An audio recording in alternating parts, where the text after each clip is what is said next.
Stuart, when you talk about people going onto a job board and they download a template, or they're told to Google it and they get a template, what's the danger of doing that? Why is that not good advice? I think it's always good to be up to date with how a CV should look and feel. And clearly there are stylistic and legal differences now, and indeed safety differences from many, many years ago. So what we don't need to see is your name, your address, your telephone number, your age, your family's upbringing, your national insurance number, because even if you don't get the job, guess what? You'll get scammed and find your bank account cleared out very quickly. What we do need to see is the basic information. So there's some real-time information that needs to be on a CV. So name, email address, and a contact telephone number. That is it. That's all you need to put on there. The tendency currently is then to move into a personal statement. And that's driven through schools, colleges, universities, and actually the majority of businesses that offer career advice will talk about a personal statement. I'm not one of those, and I'll explain why. In 30 years, I've not seen a personal statement that has been truly objective and verifiable. And when I say objective, I mean achievement driven. So I've seen lots of personal statements that say, I am an ambitious, highly motivational individual who can lead teams to great success. Well, who isn't? Or people within the army sector talking about how great they are at managing teams. Yeah, who isn't? But what you don't have is fact. What you do have is an essay written about, could be any number of individuals across the UK. And worse still, when you go to a template, if you're lazy, and there are an awful lot of lazy job seekers, they will download the template with the personal statement in there and just change a few lines. So I would say 8 out of 10 applicants will work brilliantly as part of a team and as an individual. And whether you're an HR function, or whether you're a line manager, or whether you're a recruiter, you will get to a point, probably at number 3, where you'll be hitting the delete button as you see that phrase come up on a CV when it's line 3, 4 or 5, and therefore your application gets dumped. So by not being individualistic, by not thinking on your own 2 feet, you're negating your opportunity of success with that job. And that's through laziness, really. That's through just not taking any responsibility for your search. But there does need to be some responsibility with the education establishments and the third sector establishments that are advising people on looking at careers. I was on various education establishment websites yesterday, and the majority of them had set templates they were pushing graduates to write their CV, all of which have a personal statement, all of which then have key skills, all of which then move into some form of career history, but nothing about achievements. So actually what we're creating is a workforce that isn't aspirational, that is superficially skill driven, that can write great essays. Well, brilliant. That's not going to work in the marketplace. It just isn't going to work, and it doesn't get people into the types of roles that they have the ability to do. And in many ways, a little bit like my absolute hatred of KPIs in the workplace, what we end up doing is suppressing any creativity. So we just box people in, And whether that be, well, certainly it happens within the secondary school system through to the college system. And I fear that my own experience with my family, the youngsters, 19, 22-year-olds coming out of university are being boxed into being very average and not aspirational. And I think that's a crying shame. So if you're advising somebody of that age, somebody who's looking for that first job, post-school, post-university, perhaps they haven't had that first step on the career ladder, what sort of things can they do to put on their CV? Because obviously they won't have a career history. So you said you want to talk about achievement and skills in a different way. What sort of things would you advise them to do? Well, I think the first thing, I think if you ask a 17 to 24-year-old what their achievements are, there's a significant percentage of those individuals that won't believe that they've really achieved things. And they have, whether they be educational or sporting or charitable or vocational, everybody has achieved and everybody has achievements. But for whatever reason, and I think COVID will have made this worse, there is a generation that almost have achievements capped off. There's almost a fear of saying, this is what I've done and this is what I've done well, for fear of being knocked back, or for fear of being individualistic, or for fear of not fitting the expected mould. So when I start, the first thing I talk about is purely achievements. So go away and tell me, and this is irrespective of level of career, go away and tell me, if I were interviewing you, my first question is, tell me where you're different from your peer group. Give me 6 examples of key achievements. And on that basis, the CV will be built. Now, there may be lots of other detail, but actually those 6 things are the things that you build your whole process of application for that particular job around. Again, let me explain, because there's some psychology around it. If you get interviewed for that job that you've applied for, having written that CV, invariably the interviewer will be basing the questions on those achievements. So if you're cute, then and they are real achievements, it can support you inordinately in the process, particularly if you're a nervous interviewer. But what I see at the moment is just the same, without being overly critical, garbage. I'm recruiting a marketing role at the moment for a company. I must have seen 200 CVs and I haven't interviewed a person yet. It's a creative marketing role where the ability to write very simple prose about a Microsoft package is the thrust of the job. And 50-60% of the jobs have got typos in them.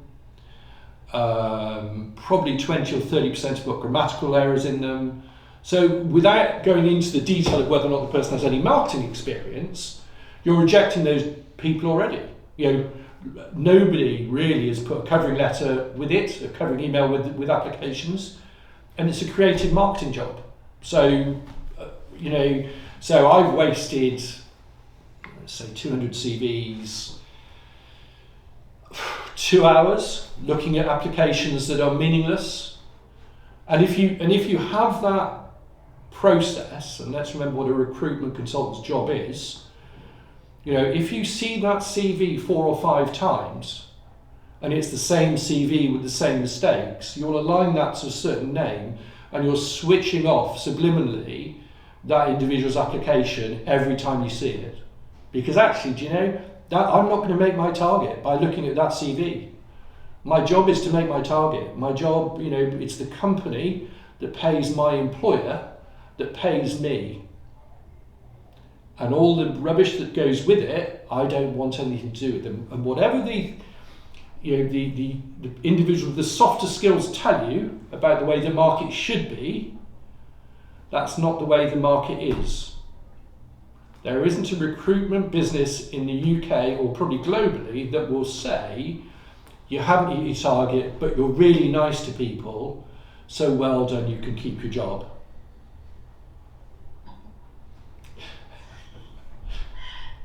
Stuart, tell me a bit more about if you're job searching and you're not sure whether you need a headhunter to be involved, a recruitment agency to be involved, or someone like yourself that's a career coach. What are the pros and cons of those approaches, or should you mix it anyway? Well, a headhunter is really specific in the sense that headhunters or search firms will work at the senior end of the marketplace. And unless this is changed, it may have changed slightly with the more depressed marketplace. Search companies will tend to work on a retained basis, so they will be retained by a company to fill a certain senior job. So they'll either headhunt or advertise, and then they'll work specifically on that, towards that shortlist. The exceptional search consultants will place more than one person from their shortlist into organisations if the market dictates. But what you will tend to see is that search consultants will work on that said assignment, and if you're not applicable for that assignment, then your CV goes into a file to be rejected. And then when you get to the shortlist phase, if you are not applicable for second interview, you go into a file to be rejected, and so on and so forth. Recruitment consultants, again, probably split into two groups, I would say. There's the mid-market, and then there's the high street recruiters. And inevitably in this sort of marketplace, the high street recruiters will migrate to a more senior level because any fee is a fee, and the mid-market will slip into the high street marketplace because revenue is revenue. And there is a greater emphasis upon the contracting marketplace and the blue collar marketplace if you look at the high street, I would suggest. My experience is in the mid-market, where there is a blend of retained business and contingency business, where an individual will make a certain number of placements or fill a certain number of jobs on a monthly basis. And there are two ways of working. There's the antiquated way, which is probably the way I was trained, which is about placing candidates into jobs. And then there is filling jobs. And whilst that may sound the same, there are subtle differences around it. The filling job scenario tends to be, let's pull as many jobs as possible I can create and just try and fill anything I can. And that sounds, that's very simplistic. But the placing candidates is about building a relationship, or more of a relationship, with your customer, with your candidate, and ensuring that you have an absolute match. And they're probably much lower ratios in terms of how you work. And this is my opinion. I'm sure it will be counted in the marketplace. Irrespective of where you sit, I think it is advantageous to build a strong relationship with your recruitment agency. And I've read lots of stuff on LinkedIn recently criticising recruiters because I'm applying for jobs and I'm not getting a response. Well, you're probably one of 300 or 400 people applying for the job. Is it an appropriate job? Does your CV say that you can do the job? Can you work as part of a team as well as an individual? Are you number 75 on the list of the person that's reviewing the CVs that sees that? At which point your CV will not be shortlisted, because guess what? I have no interest in whether or not you can work as part of a team or an individual, because you've just downloaded that template. So that doesn't tell me, or doesn't give me the indication that you are a high quality individual. So you have to take some responsibility for building the rapport with your recruiter. And going onto LinkedIn, and bemoaning the recruitment sector isn't going to do anything about building your relationship with the recruiter. What job seekers should bear in mind is that if a recruiter does not achieve their target, they will get fired. There's a huge turnover in staff in the recruitment sector. I think there were 8,000 new recruitment companies set up in 2019, 2020. That is no surprise. It's a 40 billion turnover marketplace. If somebody wants to earn 30 grand a year, then they can do it doing recruitment from their back bedroom, probably by placing candidates that they know well. And one can go on and talk about value in that and how you create value, but that's not for this conversation. But if you don't build a rapport with that recruiter, or if you bug that recruiter, I saw that on one of the university sites, it advised that you should phone your recruiter 3 times a day to chase a response to a job application. Guess what? You will never get through. You will never get through, and your CV will never be looked at again. You'll be one of those painful candidates that nobody wants to talk to. And there have been those candidates since I went into the recruitment sector in 1985, 86. And I can tell you the names from 1985, 86 because they're ingrained in my mind. And there was a team of 8 of us, and if certain people phoned, having phoned already 10 times that week, it was the junior person that took the call. But it didn't get them a job quickly. So building a rapport, applying for jobs that are applicable to you, making sure your CV makes sense, will help you in building that sort of relationship with a recruiter. What a career coach gives you or what a career coach should give you, is the support for you to make an objective decision on your career. It is not my job as a career coach to make your decisions for you.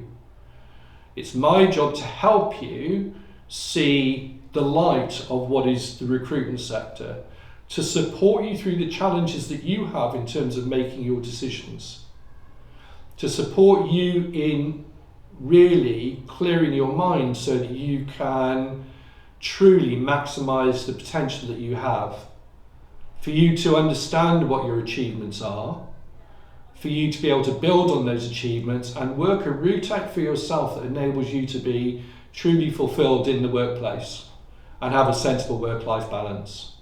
So, really matching apples with apples. Don't come and say you want to be the best corporate lawyer in the world and work 7 hours a day, because those two things don't go together.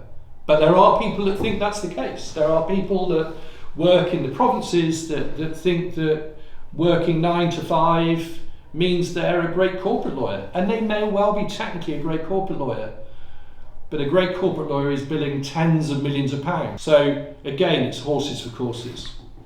So that's what a career coach does.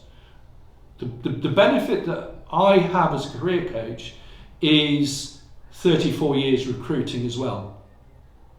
So whilst the challenge for me is not trying to influence somebody in making the decisions because of the experience, I have the experience that means that I can see the pitfalls. So if somebody is going to make a real glaring mistake, or a glaring mistake around the legalities of a career move, then I can give the appropriate advice. So there is some benefit to grey hair and being overweight. But it's not my job to make the decision for the individual. In fact, it's no recruiter's job, despite some of the actions, to make an individual's decision for them.